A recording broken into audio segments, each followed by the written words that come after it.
Pokemon Origins isn't a movie, and it isn't necessarily a special or OVA. It's a 4 episode miniseries, and a great one at that. Basically, it's a revisit to the original Generation 1 games in order to build up hype for the upcoming Gen 6.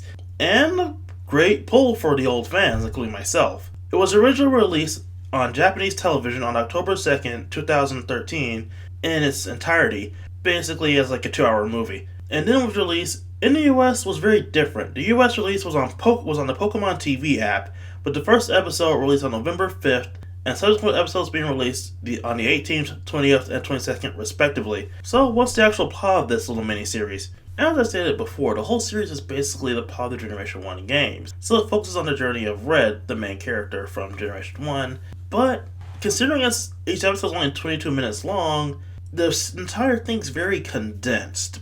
The first episode deals with the beginning of the journey leading up to the battle where Brock is said to ride off in the right direction for the gym battles and whatnot. The second episode deals with the Pokemon Tower stuff and the Lavender Town stuff, with episode 3 dealing with Giovanni and Team Rocket, and the final episode, despite being called Charizard, deals with Mewtwo and reveals Mega Charizard X. Yes, this is where Mega Charizard X was premiered, with the release of the episode being followed by the reveal trailer that showed him off officially in the game. So the plot is very simple, but what makes this outstanding outside of the whole return to the old school? For in part, it's the animation. The animation is fantastic. In fact, it's very similar to the animation used from the Pokemon the third movie, which was the best of the movies. The battles are visual and they're epic and with plenty of force and impact, and unlike the freaking speed lines that were used in the original anime, as well as the kind of softness used for the current anime, you got to actually feel the impact of a bite hitting Charmander's face caused it to scream out in pain. That's kind of messed up to say it like that, but still, you get my point. So what are the negatives to this amazing miniseries? Well, the home release, at least the US home release.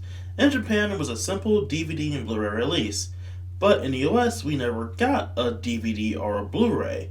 After the dubbed episodes were taken off the Pokemon TV app, you have to turn towards other streaming services.